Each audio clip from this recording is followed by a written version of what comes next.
Welcome, everybody, to Pinfalls and Passports. For those who don't already know, this is a podcast for people just like you who love the sport of professional wrestling, and for members of our WWE Travel Community Discord server. Not a member of the WWE Travel Community Discord server? Come join one of the fastest growing pro wrestling communities online. You can find the Discord invite link here in the podcast bio. And don't forget to follow us on Instagram at Pinfalls and Passports, on X at Pinfalls and Pass, and on TikTok at pinfalls_passports. And please don't forget to follow and subscribe to this podcast to keep up to date with all the things involving the world of professional wrestling. My name is Dorkchop. This is Pinfalls and Passports, and joining me for this AEW themed episode of Pinfalls and Passports is... It's Muriel. What's up? I know people have named me or coined me one of the AEW representatives. Our AEW correspondent. So AEW has a lot going on. This weekend, March 15th, will be AEW's pay-per-view of 2026, Revolution. It'll be occurring in Los Angeles. I'm about to say Las Vegas. Sorry, y'all. Let's say Los Angeles at the Crypto Arena. And Revolution is shaping up to be a solid card. Yeah. Now, this past week on Dynamite, we had a lot of good matches leading up into it. We start off the show, Kevin Knight versus MJF for the AEW Men's Championship. Kevin Knight is the future. Like, this championship match he had against MJF, although he did not win, he kept fighting. He hit a coast to coast. He hit his signature, the UFO splash, because he's like an out of this world type of persona. Of course, in a championship match, there was ref shenanigans, but he has all the tools to be a world champion one day. And I like how they're booking him. I'm glad they're pushing their younger talent. Kevin's one of those talents that's going to be around for a while. So I'm liking that he's in this title picture. I'm not sure if you've been able to catch up on it or... I did catch Dynamite last week, and yeah. I watched that match, and I was impressed. Kevin Knight is a star. Good. Like, he's a star. And you can just tell, like, how he's being booked, that's what Tony Khan has in mind. After that, we had MJF versus some scrub. That was the second match. Hangman. Oh yeah, MJF. That's right. We had Hangman versus some scrub. Okay, this is just gearing him up. Yeah, this is just gearing him up for his championship match this weekend. Okay, yeah, cool. That's fine. I feel like Darby Allin and Gabe Kidd are going to do some crazy shit at Revolution, because we had Orange Cassidy and Darby Allin versus the dogs of Clark Connors and Gabe Kidd. All these fuckers are crazy. That's one, I will say that. Clark Connors has a clean spear. It went back in my head. It gave me like Edge, Adam Copeland vibes. I was like, ooh, I like your spear. I like it. Like I like his spear so much. Like, I rewatched that back at least 2 or 3 times. And then a fun fact was that Orange Cassidy had wrestled his 270th career AEW match last Wednesday. So all props to him. And they got the win. So yay. Yeah. Didn't last long though. Yes, because guess who has arrived? David Finlay has arrived and joined AEW. Big props to him. He was big over in New Japan. Scarlett and I actually seen him 2 weeks ago at the New Japan show, A New Beginning, back in Trenton. And it seemed like he was going to give like a sign off, but he never did. And Scarlett and I was like, so what's next for him? Like, he's definitely going somewhere. So it was good to see him pop up here. So David Finlay, Clark Connors, and Gabe Kidd are now all signed to AEW, and they go by the Dogs. They're formerly part of the Bullet Club War Dogs in New Japan. So they're going to cause hell on this roster. They're going to cause hell. Yeah, they are. I can see them going after the trios belt, so that'll be something that'll probably boost them up and all that stuff. But that was really, really good. Following that, I don't know about you, but I like the Brawling Birds of Jamie Hayter and Alex Windsor. I'm not a fan of the name, but I like them. They're like a fun tag team. I'm indifferent. I was more disappointed to see the Inspiration get smashed. But I understand that they were poking fun at WWE in the way that they did it by having the Inspiration run back the music, like certain Yeet Man likes to do to kill time. Yes, and they didn't get a big crowd pop, but let's give them some time. I think I think the crowd will start to come around to them. I think it's been a while since they've both been on like screen together. I know they were in TNA, but I don't follow TNA as much, but I guess like this will give them more eyes on them, I assume. Plus, which they're a great comedy tag team, and I feel like Hmm. that it was a bit of a waste to have them debut and lose in squash fashion. Yeah, I wouldn't have put them against the Brawling Birds, but I guess that's one of your newer tag teams, and they were like, "This is a good way to get all 4 women on the Dynamite card." It just sucks that they had to take the L. Yeah, because Jesse and Cassie are hilarious. Yes, I like them when they won the tag belts at WrestleMania 35. Like they were like, I enjoy them a lot, and they're a Yeah, great tag team together. yeah, and then when they hit the pose and they're iconic. Yes, and and they had the same similar thing as the inspiration. So I like it. I like Yes, it. I love it. I love it. But I don't know. Now Yeah, this thing with Adam Handman Page putting on the stakes of if he doesn't win at Revolution, no more title shots. I hate when they do that. I hate it because Cody was in the same boat when he was over there, and that just fucked them. So I don't know what we're gonna do. Maybe Hangman's gonna go heel or some shit. I don't know. Or maybe he does win at Revolution. But I hate when they do that. Like, why? If you lose, you lose. Go to the back of the line, work your way back up. Why do you have to say, I'll I'm never never going cover. after his belt again? Yeah, no, it's stupid because then it books you into a corner. Yep. Because Yep. what if you're the guy with the most wins in AEW? Because wins and losses matter in AEW. Don't forget that. Yeah, that is very true. That is very true. We're gonna go past it. And then we had I think FTR and the Young Bucks are gonna be fun at Revolution. Oh, anytime these two get together, it's magic. So I agree with that assessment. It's going to be a great match. These are two of the greatest tag teams of all time. I Mm-hmm. think they're going to cook, and I may or may not put down the money to watch this show just to watch this match. Yeah. Maybe. And then also we're building Swerve as a heel. I don't know if it's too early because he came back at Full Gear, but regardless, he's going to be entertaining as hell. He does have a match this weekend, and we'll get into that. But I think Swerve as a heel is so good. I prefer it more than as a babyface, but the crowd loves Swerve regardless. Yeah. Although they had to change his music because of all the singing along, right? I think so, but I think people are still figuring out ways to still be interactive with Swerve, honestly. Thekla versus Thunder Rosa. Thekla, the woman you are. Mm. She's so good. She's such a great heel. Her moveset is phenomenal. She's super psychological when it comes to her opponent and things like that. And I enjoyed her so much. I really do. I've enjoyed her promos. I think, Hmm. like especially the one she had on Collision where she just buried Chris Statlander. Oh, she's like, "You want to be?" Oh, okay, girl. I was like, is she wrong, Chris? Or but it was good to see Thunder Rosa back in action on Dynamite. She's been dealing with back injuries over the last couple of years. She looked good starting out the match. I think it was a really solid match, a good first defense for Thekla, if I'm not mistaken, or second. I'm not exactly sure, but that was a good showing for Thunder Rosa. I'm hoping she will be more like seen on Dynamite, in my opinion. Post the match, Chris Statlander comes out looking badass in her black leather and sunglasses. She looks like she wants to regain her championship this weekend. Like Yeah. she's out here and she wants her belt back. She's not here for the shenanigans. Like she's here, she means business. Yeah. Yeah. The alien look is gone and more she's going more of a Terminator look. Yeah, it's very Terminator esque. So I don't know what the plan is. I don't know if she's gonna regain it this weekend. She has a lot more fighting to go through to get this belt back or whatever. But I'm excited to see it. I'm excited. Yeah. And then our main event was for the Trios Championship. So it was Jet Set Rodeo, which was Mike Bailey, Seaball, Kevin Knight, who already had a match. Right. Okay. He kicked off the show. And Hangman Adam Page versus the Don Callis family of Kyle Fletcher, Mark Davis, and Okada. Proto-Kata. Now, yeah, Proto-Okada. Proto-Okada, like Proto-Tesla. Don Callis family wins. So they are the new Trios champion. They were so aggressive in their moves. They were vicious.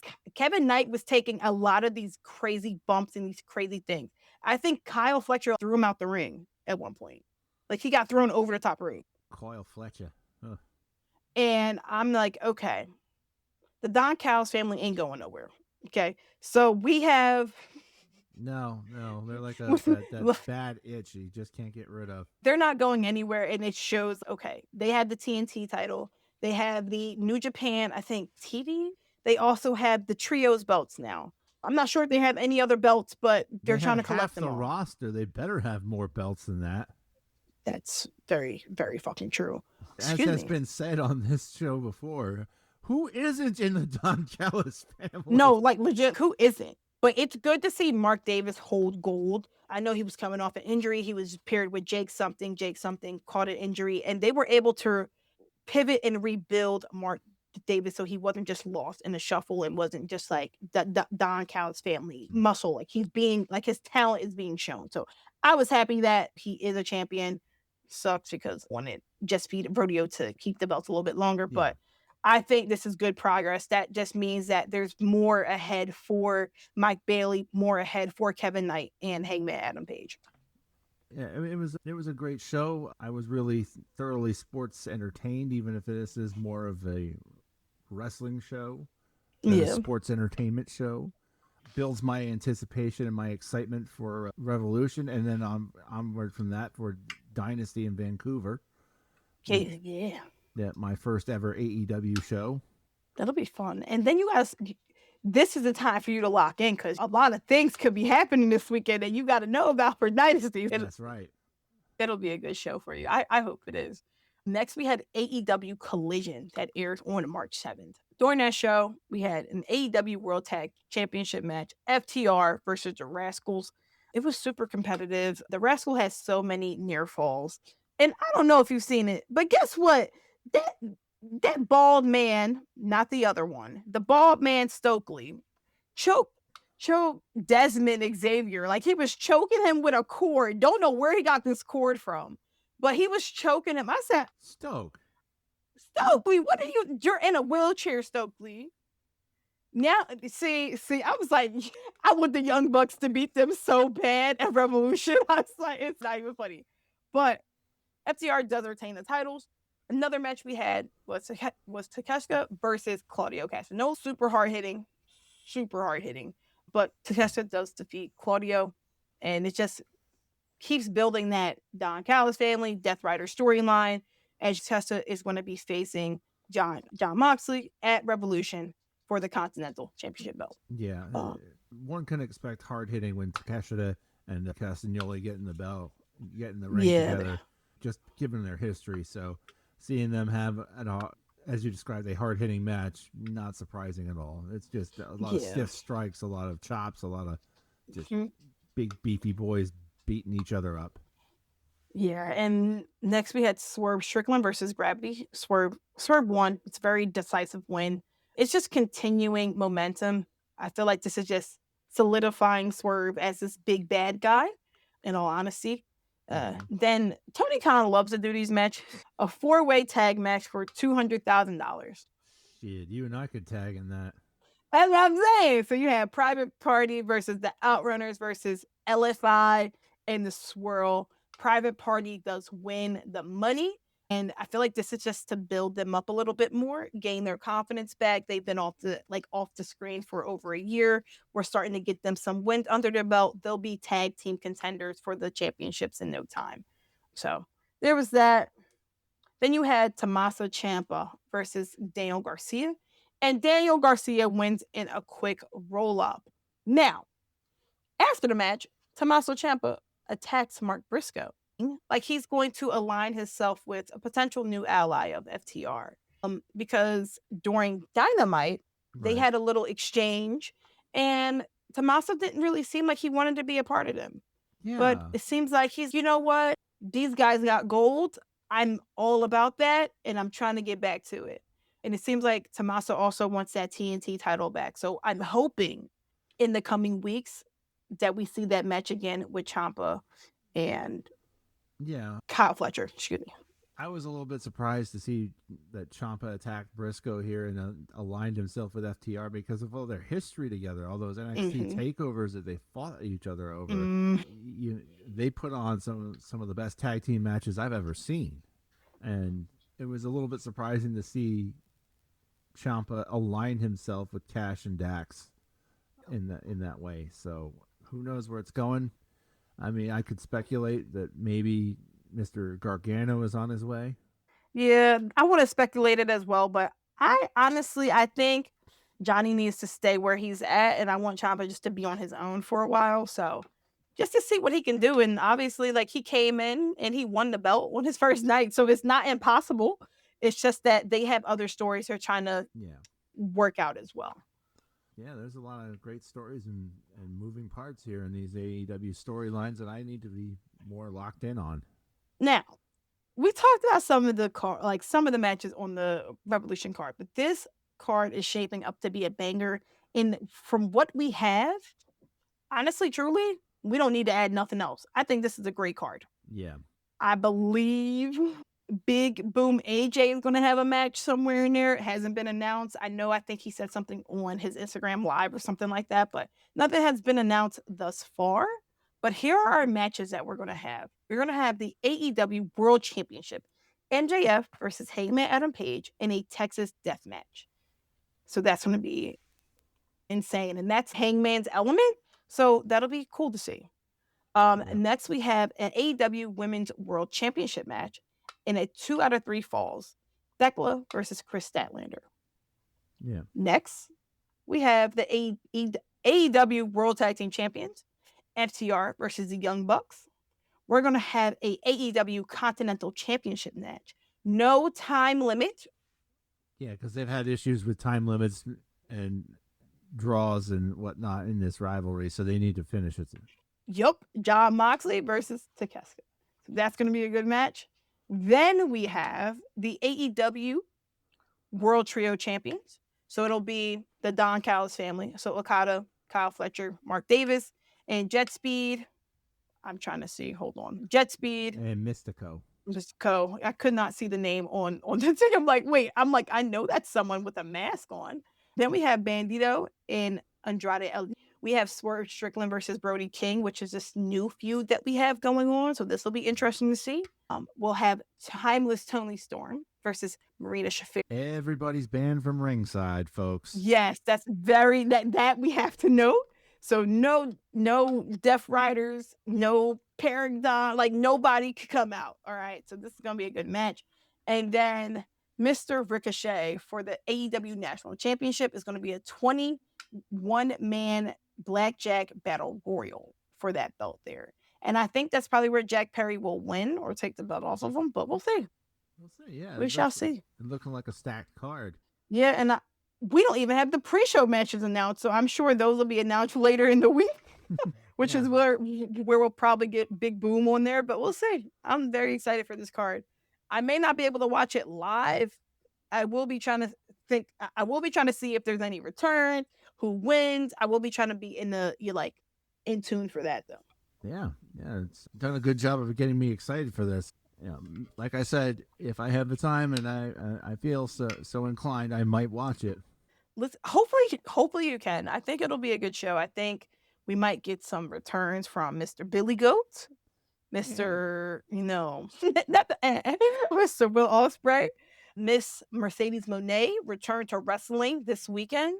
She lost her CMLL championship to Persephone, who's also signed to AEW. And Persephone, that is Tony Khan's best signing, one of his best signings, I feel like, for the women's division. They're going to have so many good matches on there. Megan Bayne, I actually watched that match, Persephone versus Mercedes Moné, and she has a lot of heel heat, so they better bring her back as a heel or somehow get her over as a sympathetic babyface, but she's dropping all of those other belts, and she's coming for one main belt. That's her objective in 2026, so I'm very excited for that. And yeah, we may have her return somehow, some way in the coming weeks. And I know Austin's the clock is ticking. She got to come back before Dynasty. He got to see his girls. I'm very excited. AEW has been cooking lately. Their graps will always be grapping. So some of their talent did get announced for WrestleMania week. I know Brody King will be going against Zilla Fatu. I think Bandito has a match that weekend as well, possibly Andrade. Megan Bayne will probably be somewhere on the card. Her man, Joey Janela, he has a spring break in So she may be on that card or something. So I'm excited to see some talent out there. She was on the card last year and such a good match. But be on the lookout for those announcements as well. I'm so excited leading up to Revolution, WrestleMania, Dynasty. All in tickets go on sale next Monday, the pre-sale. So I'm so stoked for that. I'm so stoked for that. Double or Nothing will be in Queens, New York, Oh wow. the day after my birthday. So I'm going to try to go, but I'm not getting those tickets until I get my all-in ticket. But I'm so excited. AEW is cooking. They love the East Coast. They love the East Coast. I'm not upset by it. Yeah, and here I was thinking I could be excited about the fact that there's a Baltimore Raw coming up. What's Hey, Double or Nothing. May want to see you there. It may be a good show. Maybe. But no, I'm super excited. This weekend is going to be amazing for them. I think they are almost sold out. I think they had it set up for 10,000, like a little over 10,300 people at 10,000, I think maybe 100 or something. So they're Oh almost wow. sold out, something like that. So it's going to be a really good showing for them in the crypto arena. And I'm so excited to see the results of it. I wish I could watch it live. I really wish I could watch it live. Tony Khan, stop having pay-per-views on Sundays. Please, please. I kind of Please, agree we got with that. work. Yeah, exactly. Some of us work at 11 p.m. on Sunday night. But no, I'm super excited for that card. Yeah, I think it's gonna be a really interesting show. I do too. I think it's gonna cook, and I can't wait to see either live or results. Yeah, no, I think the match I'm most excited for is probably this Texas Death Match, but I think that's why they have it on the card because people are like, "What's going to happen? Yeah. What is he going to do?" I'm excited for that main event there. MJF, such a good heel. I think he's just amazing. He's so above his years and beyond his years. But no, we have a lot to look forward to in the coming week. It'll get you more excited for Dynasty. But yeah, we have been Pinfalls and Passports. We'll be back with some content and talking about the results of the show. Yeah. Peace.